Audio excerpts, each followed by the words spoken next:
Jadi kalau untuk kondisi Olga itu memang udah sangat sulit. Berawal dari pesan berantai yang beredar tentang kondisi terbaru Olga Syahputra, nama Yanti Razali mulai sering diperbincangkan. Yanti yang merupakan relawan kanker dan penderita kanker mengetahui banyak tentang penyakit kanker. Maka dari itu, Yanti sangat mengkhawatirkan keadaan Olga saat mengetahui kondisi komedian ternama itu kian memburuk selama menjalani perawatan di salah satu ICU rumah sakit Singapura. Begitu saya dengar Olga koma, saya sangat sedih, saya nangis di kamar. Lalu saya tulis di Facebook, saya tulis di BB melalui broadcast. Saya mengajak semua orang untuk ikut bantu mendoakan Olga.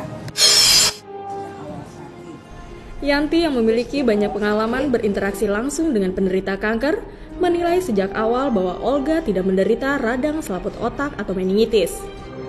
Gejala yang dialami Olga membuat Yanti menyimpulkan bahwa pria berdarah Minang itu positif menderita penyakit kanker getah bening stadium 4. Yanti pun menilai kemungkinan Olga untuk kembali pulih sangat kecil. Kalau yang berhubungan dengan kanker stadium 4, dari banyak pasien yang saya pantau sejak awal sakit,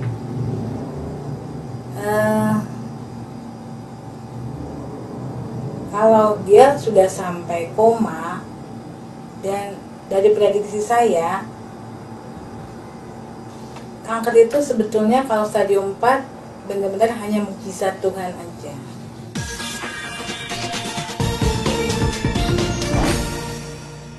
Kita mengatakan bahwa akan ada modernisasi terhadap alutsista TNI kita. Pertanyaannya adalah bagaimana memodernkan alutsista itu tanpa mengundang kekhawatiran dari negara-negara lain, khususnya negara tetangga kita. Saya persilahkan dalam waktu 2 menit. Terima kasih. Jadi kekayaan laut kita ini sangat besar sekali. Kalau boleh kami sampaikan, dari data yang saya baca, ada 300 triliun karena illegal fishing itu menjadi hilang. Oleh sebab itu, ke depan kita harus mempunyai sebuah drone, sebuah pesawat tanpa awak yang kita pasang di 3 kawasan. Dan dengan drone ini kita bisa melihat di mana ada kekayaan maritim kita yang diambil oleh kapal-kapal yang masuk ke wilayah perairan kita. Drone ini ada 3 kegunaan. Yang pertama untuk pertahanan kita. Yang kedua bisa untuk mengejar kalau ada illegal fishing. Kemudian yang ketiga juga bisa kita pakai untuk mengejar kalau ada illegal logging. Artinya bahwa drone ini selain kita memperbaiki alutsista kita, juga kita pakai untuk bukan hanya untuk pertahanan, tetapi juga hal-hal yang berkaitan dengan ketahanan ekonomi kita. Tentu saja ini harus diperjelas lebih dahulu, batas-batas laut kita seperti apa. Oleh sebab itu, ke depan, perbaikan IT, perbaikan dalam rangka nantinya kalau ada perang cyber, perang hibrid, saya kira drone ini sangat diperlukan sekali. Bisa saja untuk pusat komandonya, bisa di Sulawesi, bisa di Kalimantan, bisa di Sumatera atau di Jakarta. Tetapi lingkup 3 wilayah itu, di barat, di tengah, dan di timur itu harus dibangun. Karena tanpa ini kita akan sulit mendeteksi adanya pencurian-pencurian kekayaan laut kita. Kalau ini dilakukan, kita bisa melihat di titik mana, di ordinat mana mereka mencuri dan langsung bisa kita kerahkan apakah angkatan laut kita, apakah kalau ini menyangkut masalah pertahanan, bisa saja kita juga serang dengan angkatan udara kita atau kita drop dengan angkatan darat kita. Saya kira cara-cara inilah yang lebih efisien Dan alat itu juga tidak mahal-mahal amat. Oleh sebab itu, inilah pertahanan ke depan. Pertahanan cyber dan juga pertahanan hibrid. Terima kasih. Baik, terima kasih. Terima kasih Pak Joko Widodo. Selanjutnya saya akan bertanya kepada Pak Prabowo. Tadi juga Pak Prabowo menyampaikan tentang kekayaan nasional. Saya duga ini juga sumber daya alam. Pertanyaan saya adalah apakah kekayaan nasional ini terkait dengan apa yang disampaikan oleh Pak Joko Widodo atau lebih dari itu? Kalau bisa lebih spesifik. Lalu pertanyaan kedua adalah terkait dengan politik luar negeri merupakan cermin dari kondisi atau kepentingan dalam negeri.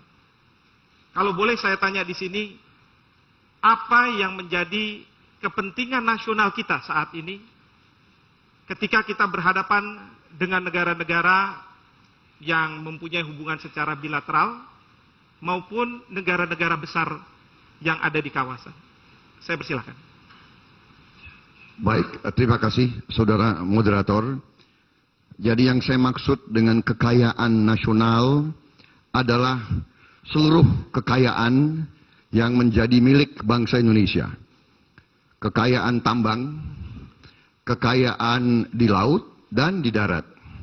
Kekayaan di atas permukaan bumi dan di dalam permukaan bumi dan di dalam perairan. Jadi bumi, air, dan semua kekayaan alam yang terkandung di dalamnya. Itu yang saya maksud dengan kekayaan nasional kita. Ya. Kekayaan nasional kita ini yang harus kita amankan, dan ini yang terlalu banyak bocor. Bagaimana bocor? Ya. Bocor, ya bocor. Bocor artinya mengalir dari luar negeri, dari Indonesia ke luar negeri. Ya.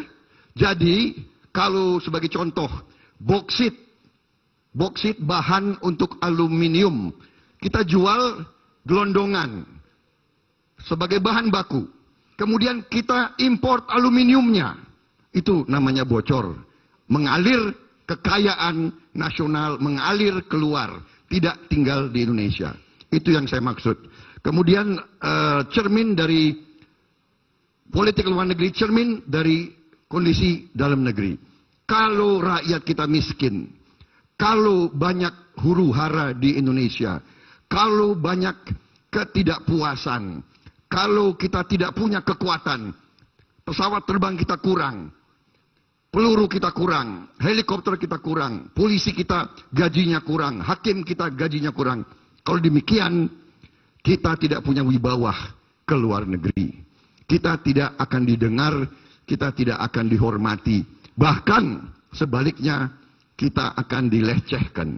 Di ujungnya, kita boleh berdiplomasi dengan kata-kata, tapi ujungnya bangsa-bangsa lain hanya akan lihat kekuatan nasional Indonesia.